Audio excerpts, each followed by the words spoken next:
Um texto narrativo curto, linguagem simples, histórias do nosso cotidiano. O programa Iluminuras de hoje é sobre as crônicas. Elas estão presentes em jornais, livros, revistas e falam sobre temas variados, com humor, sátira, crítica. Para falar sobre esse gênero literário, onde o leitor interage com o autor, eu recebo dois cronistas e jornalistas, Bernardo de Andrade Carvalho e Conceição Freitas. O programa começa com o jornalista e cronista Bernardo de Andrade Carvalho. Tem uma vasta experiência no jornalismo e agora se aventura a um livro de crônicas, né? Obrigada pela participação em primeiro lugar. É um prazer estar aqui com vocês e realmente é uma primeira experiência na área de literatura. Eu já tinha feito um outro livro sobre a globalização, que foi um paradidático, adotado em algumas escolas e universidades, mas era um livro-reportagem com aquela preocupação mais jornalística. Esse livro agora é mais uma viagem pessoal pelo mundo da literatura. Você, até recentemente, colaborou num site, né, com crônicas diárias, e a partir daí a inspiração para colocar isso no papel, no livro? A origem tinha um grupo de... Teve um período que eu trabalhei na Bahia, em Salvador, dirigi um curso de jornalismo, e tinha algumas alunas que fizeram um projeto de trabalho de conclusão de curso, que seria uma revista feminina, e eu fui orientador. Aí duas, quando se formaram, tocaram o projeto, mas como um blog, que cresceu bastante. E me convidaram para escrever. Eu falei, ótimo, se vocês quiserem crônicas, eu escrevo. Eu já tinha vontade de fazer isso e não achava oportunidade. Aí, com esse compromisso, eu fui escrevendo uma por mês, e aí, durante uns 3 anos, deu para fechar um livro. Então, eu acho que se eu não tivesse esse compromisso com essas ex-alunas, não sairia. Então, quando a gente se obriga, aí fica mais fácil a disciplina. São 30 crônicas aqui no seu livro, né? Foi difícil escolher? A inspiração veio de onde? Olha, eu fui recolhendo memórias, foram muitas, eu morei em muitos lugares, né? Minas Gerais, Belo Horizonte, onde eu nasci, depois São Paulo, depois Salvador, depois Brasília. Nesse meio tempo fiz curso em Recife, já tinha morado nos Estados Unidos, então isso tudo foi propiciando um estoque de histórias interessantes, que às vezes você tem uma conversa com um amigo, sai uma frase brilhante que você guarda, depois você pensa e fala, poxa, eu vou compartilhar isso com as pessoas, é um negócio tão interessante que eu não vou guardar só para mim. Aí fui pegando daqui, pegando ali, de vez em quando eu estava em casa assim, opa, mais uma ideia aqui para escrever, opa, mais uma, ia fazer aquela lista assim, depois ia pegando e desenvolvendo. E você transita por vários assuntos também, né? Ditadura militar, folia de reis, turismo, experiências pessoais que você divide com o leitor, é um pouco de tudo. Um pouco de tudo. Folia de Reis, interior de Minas, com histórias interessantíssimas, lá no sertão de Guimarães Rosa, pegando um ermitão, por exemplo, morando lá no meio do mato, a folia chega, ele dá uma aula de Folia de Reis, começa a questionar as pessoas se elas sabem o que estão fazendo, dando uma lição de moral. Eu assisti isso pessoalmente, vendo pessoas que se julgavam, que se entendiam de Folia de Reis, sendo quase que desmoralizadas por um sujeito que dizia é preciso saber o que você está fazendo, né? Então, uma experiência muito interessante que eu vivi, que eu coloco aí. A ditadura militar eu também tive dentro de um quartel, como aspirante, tendo como comandante um capitão que começou a contar como eles matavam os subversivos. Começou por causa da morte do Vladimir Herzog. Quando eu estava lendo no jornal a morte, tinha o capitão do lado, eu falei, capitão, essa história aqui estão dizendo que foi suicídio, e que suicídio nada, né? Ele começou a rir e falou assim, aspirante, esse pessoal é assim mesmo, a gente está viajando de avião com eles, fala que está muito alto, mas eles pulam lá de cima assim mesmo. Eu olhei para a cara dele e falei, gente, o que é isso? E ele começou a contar, ele tinha sido do DOI-CODE, e começou a contar as histórias, como é que eram as perseguições, como é que matava, como um sargento meio sanguinário que o acompanhava e tal. Enfim, foi um choque grande, você está conversando com a pessoa ali, e pelo fato de eu estar servindo no Exército, acho que ele achou que tinha confiança suficiente para poder falar sobre o assunto e começou a contar as histórias todas, né? Então, é isso. Agora tem uma história, se você quiser saber, uma história muito engraçada. Mostra as sutilezas da língua portuguesa. Tem um amigo pernambucano que me mandou um e-mail um dia. Bernardo, eu preciso do seu telefone porque o cachorro de Bia, Bia, a filha dele, o cachorro de Bia comeu minha agenda até a letra C. Então eu preciso pegar seu telefone de novo. Aí eu mandei e falei, que legal, há quanto tempo que eu não escuto uma pessoa falando cachorro de Bia? Porque a gente lá em Minas, eu morava em Minas na época, a gente diria cachorro da Bia. No Nordeste isso é muito comum, né? Pois é. Salvador, na casa de fulano, de Bia. Mas eu contei essa história em Salvador e me disseram que lá também já está mudando, que as pessoas já estão falando mais cachorro da, embora tradicionalmente falassem de. Eu acho que ele entendeu que eu estava dando uma de sulista sabichão que sabia mais do que ele e que estaria mangando dele, para usar uma palavra pernambucana também, né? Estaria debochando, enfim. Então ele mandou a seguinte resposta. Bernardo, se eu digo o cachorro de Bernardo em vez de o cachorro do Bernardo, fica mais fácil saber a qual quadrúpede estou me referindo. É verdade. Totalmente verdade, né? Eu achei brilhante a resposta, né? Aí eu falei, vou responder na gozação. Aí respondi assim, meu caro, jamais passou pela minha cabeça debochar de um pernambucano, esse povo que por qualquer coisa arranca a peixeira da cintura e diz que vai furar um e que o capitão Virgulino não morreu, enfim, aí botei entre parênteses. Geralmente isso dura até a saída das Virgens de Olinda, que é o bloco que os homens vestem mulher e soltam a franga lá no carnaval lá de Olinda. Então, falei, não, então essa macheza toda geralmente dura até a saída das Virgens de Olinda. Aí pronto, continuamos a gozação, somos grandes amigos até hoje, mas foi uma coisa tão curiosa que eu falei, vou botar como crônica, né? Porque é uma sutileza da língua que muita gente não percebe e, na verdade, eles falam mais corretamente do que a gente. É uma história engraçada, mas eu estava folheando ali o livro, tem também textos mais pesados, né, dramáticos. Como é que é a linguagem que você usa na crônica? É a vida real? Vida real. É uma linguagem simples? É porque eu acho que, eu estava pensando nisso outro dia, eu acho que pelo fato, eu comecei na vida acadêmica, eu comecei dando aula lá na Universidade Federal de Minas Gerais. Aí era aquele texto empolado, pesado, um texto bem mais rebuscado. Depois eu fui trabalhar em jornalismo e durante muitos anos trabalhei em televisão. Aí você tem que desenvolver o texto direto, objetivo, né, para ser compreendido por um economista e pela empregada dele, né? Não pode ser uma coisa para uma camada só. Então acho que com isso eu fui desenvolvendo esse texto bem coloquial, que é o que está aí, muita citação de frases, né? A escritora que fez o prefácio, ela fala, é uma linguagem como se fosse uma conversa, como se fosse um bate-papo. Porque o objetivo é exatamente atingir o maior número de pessoas. E daí esse envolvimento, né? O leitor, isso é uma característica da crônica, né?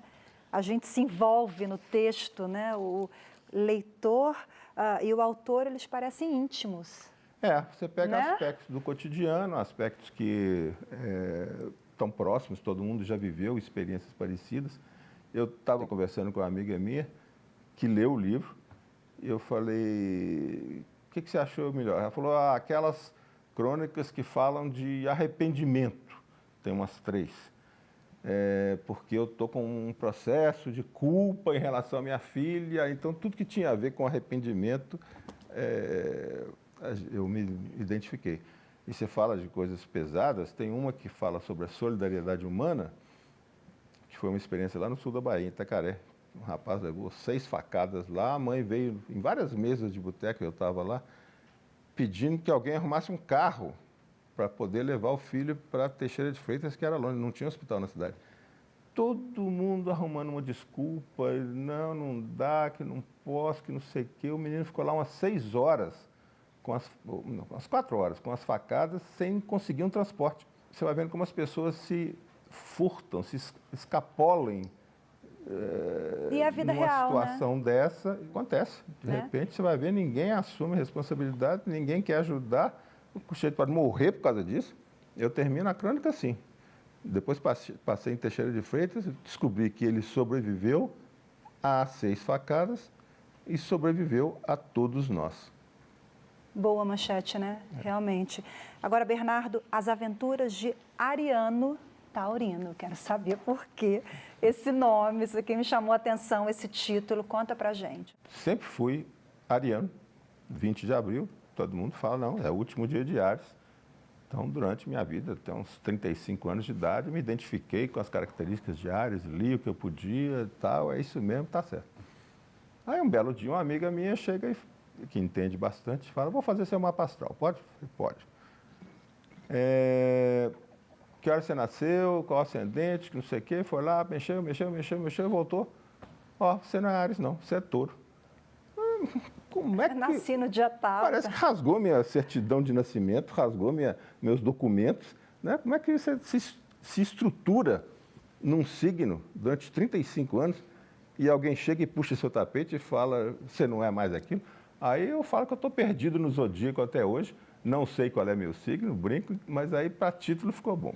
Memórias de um ariano taurino, né? Chama atenção. Alguma crônica aqui especial, um destaque? Acho que é difícil essa pergunta, né? Essa resposta. Tem muitas, mas tem uma que é muito interessante, que é uma festa que eu fiz lá na Bahia.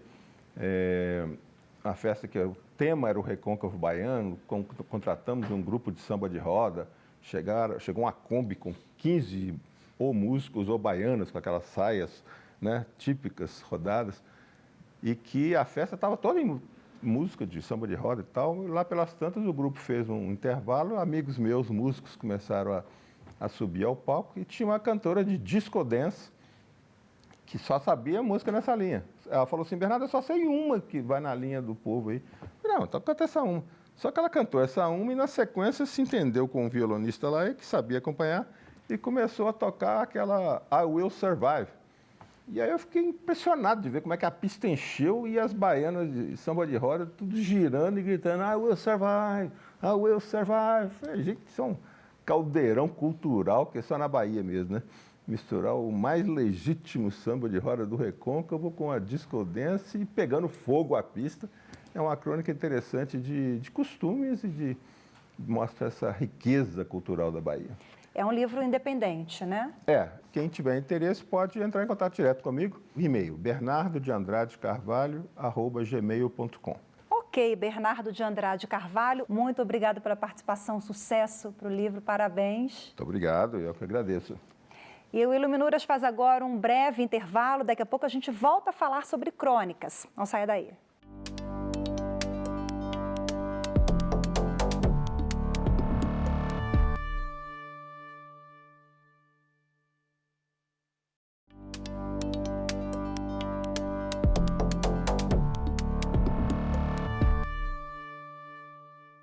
O programa Iluminuras está de volta, agora ao meu lado, sobre crônicas. Eu recebo a jornalista, escritora, cronista Conceição Freitas. Muito obrigada pela sua participação em primeiro lugar.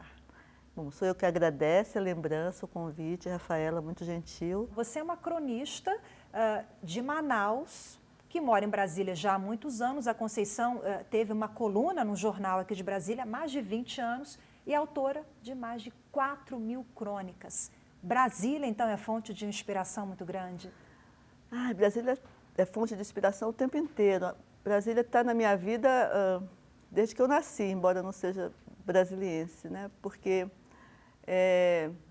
quando eu tinha 3 meses, meu pai veio para cá, para a Cidade Livre. Então, minha mãe conta que eles se hospedaram num hotelzinho de madeira, e eu bebê. E depois, mais velha, já em Belém, porque eu nasci em Manaus, mas fui criada em Belém, mais velha, lá em Belém, eu via um álbum de fotografias sobre a mesa, naquela época tinha álbum de fotos, e eu folheava e era uma cidade linda, de chão vermelho e prédios brancos, e eu ficava absolutamente encantada com aquilo. E era Brasília, então ela me pegou desde que eu era muito, muito menina. São histórias da cidade, do dia a dia das pessoas? A crônica, ela tratou e tratava de tudo quanto diz respeito à cidade, desde sua história, suas pessoas, seu modo de vida, suas mudanças. A Brasília é uma cidade que inspira muito, ela essa estranheza entre o céu e o chão, essa arquitetura, essa amplidão, essa vastidão de cerrado, ela inspira profundamente o tempo inteiro. Ela impacta de um jeito positivo ou negativo, mas esse impacto, ele é capaz de produzir textos assim, que expressam um modo de vida que é muito singular, que é o viver em Brasília. Conceição, a sua coluna terminou há mais ou menos 3 anos, né? Infelizmente é uma realidade, o jornal impresso no Brasil está acabando, uma questão de mercado e tal, a internet está aí. Você continua escrevendo, mas me disse que tem aí na cabeça engavetada mais 10.000 crônicas. É muita coisa assim, tinha muito assunto. A cidade, qualquer cidade, né? Ela provoca muito você. Na hora que você sai de casa, enfrenta o trânsito, enfrenta a paisagem, e lida com pessoas, e lida com movimento, isso tudo te inspira muito. E Brasília tem essa capacidade de inspirar por esse impacto que te causa a paisagem. Em mim, me causa um impacto enorme, me provoca muito. Então, assim, se eu quisesse escrever mais 10.000, eu escreveria, porque não, é uma provocação de vida, né? É o tempo inteiro tentando fazer você perceber o sentido de cada coisa que você vê. Agora, essa obrigação de diariamente ter um texto novo, né, num jornal diário é assim, isso não fica pesado para o escritor? Eu acho que, para mim, não. Para mim, essa obrigação de escrever era que me provocava a escrever e a produzir. Quando você não tem essa obrigação, eu, pelo menos, não sou uma pessoa disciplinada em si mesma para escrever. Então, hoje, eu escrevo mais quando eu sou tomada por alguma coisa, algum sentimento, alguma paisagem, algum acontecimento, aí eu escrevo. Mas lá não, eu era obrigada a escrever todos os dias, durante 4.000 dias, mais ou menos. Então, isso me provocou a produzir aquilo que eu nem sabia que eu era capaz de produzir. Por que crônicas? Você é jornalista, claro, já transitou aí entre outras reportagens de cidades e outros departamentos, mas crônicas é a sua paixão e de onde surgiu? Na verdade, eu sempre gostei de escrever de um modo menos contido, menos duro, que é o jornalismo, né? Então, juntou a fome com a vontade de comer, né? Eu sempre gostei muito de escrever nesse tom um pouco mais lírico, um pouco mais solto, um pouco mais afetivo. E aí me ofereceram um espaço e eu escrevi durante 13 anos nele. Com muito gosto. Eu aprendi muito sobre a cidade, sobre as pessoas e sobre mim mesma, escrevendo as crônicas diariamente. A crônica, né, ela traz o texto traz essa proximidade com o leitor, né? É uma das características da crônica. Você tinha esse retorno com os leitores? Você tem até hoje de identificação?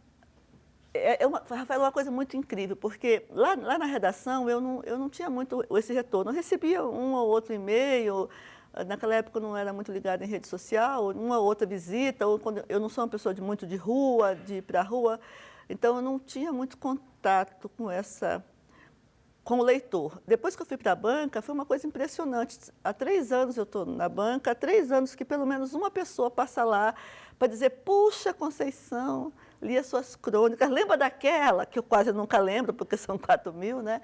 Então, esse retorno, essa relação de afeto que a cidade estabeleceu comigo, ela corresponde ao afeto que eu tenho pela cidade. Então, era o amor correspondido. Agora, que banca é essa? Quem está em casa deve estar se perguntando. A Conceição, depois do jornal, comprou uma banca aqui na 308 Sul, que é uma quadra modelo, criada por Oscar Niemeyer, lá naquela época da inauguração de Brasília. E essa banca hoje é um ponto de encontro aqui da cidade. O que você vende nessa banca? É um ponto cultural?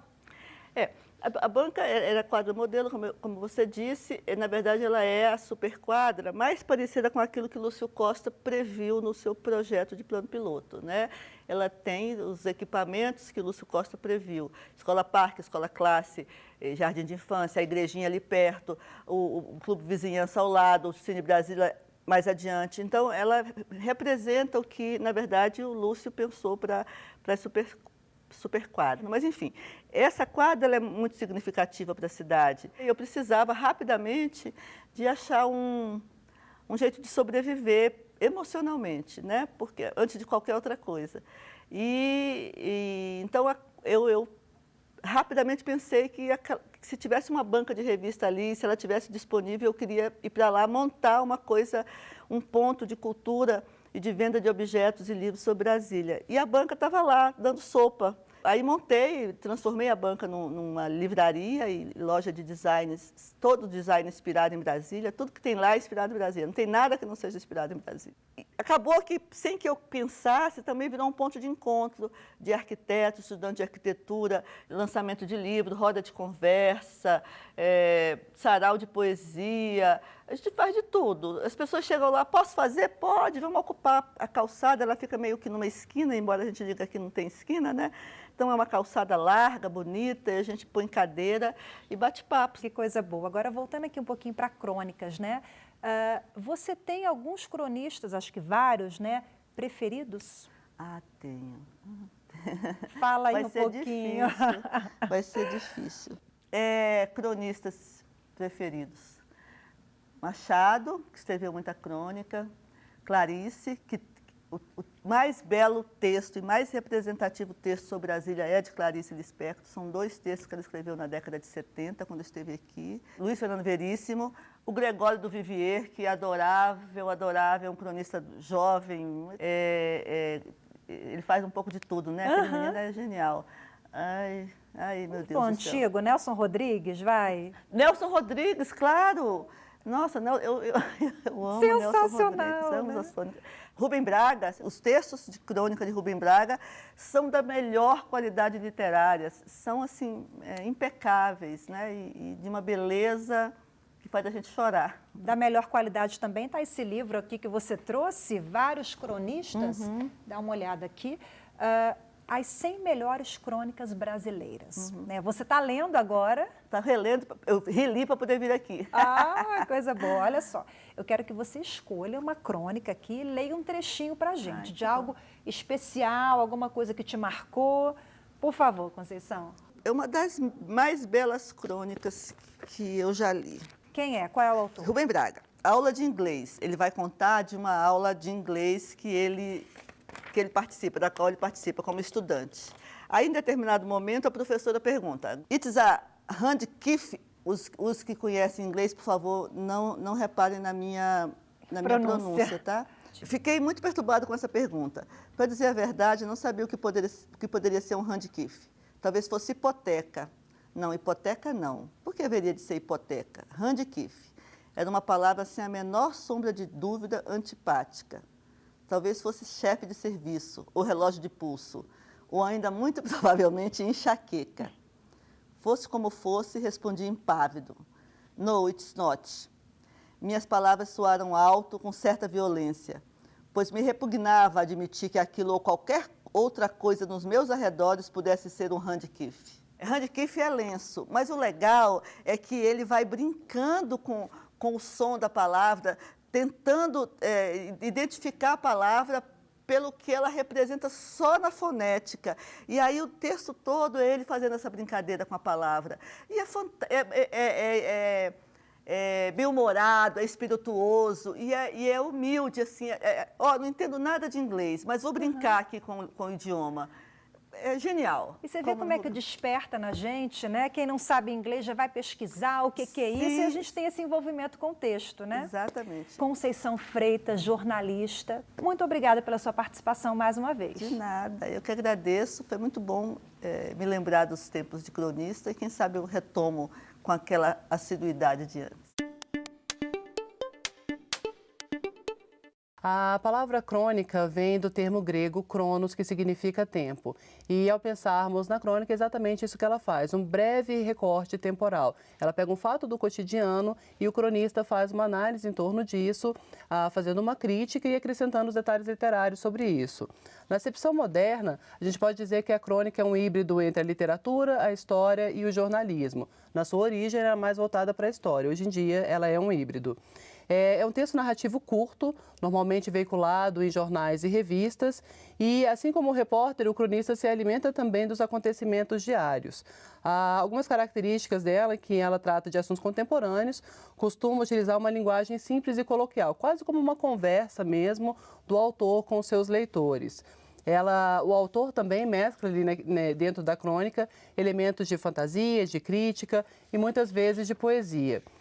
Para o teórico Massaldo Moisés, o cronista é um poeta, um ficcionista do cotidiano. Ele fica perto de nós e nos ajuda a estabelecer e reestabelecer a dimensão das coisas das pessoas. Davi Arrigucci Júnior observa que a crônica é próxima de uma conversa mesmo e da própria vida, companheira diária do leitor. Dizem que a crônica tem uma vida muito curta, exatamente porque ela faz um recorte temporal muito específico. No entanto, quando a gente retorna às crônicas do Machado de Assis, do Drummond, do Rubem Braga, do Luiz Fernando Veríssimo, Fernando Sabino, Caio Fernando de Abreu e tantos outros cronistas maravilhosos, a gente percebe que a gente tem muito mais ali do que um breve recorte do cotidiano. O Machado de Assis, por exemplo, nas crônicas dele que estão reunidas em Bons Dias e Notas Semanais, começava as crônicas exatamente falando para o leitor bons dias e fechava com boas noites. Mais ou menos como a gente encontra num programa de TV hoje em dia, quando o apresentador cumprimenta o espectador e se despede ao final do programa. Então a gente acaba estabelecendo com esse autor uma relação bastante íntima, é quase como um amigo conversando com cada um de nós.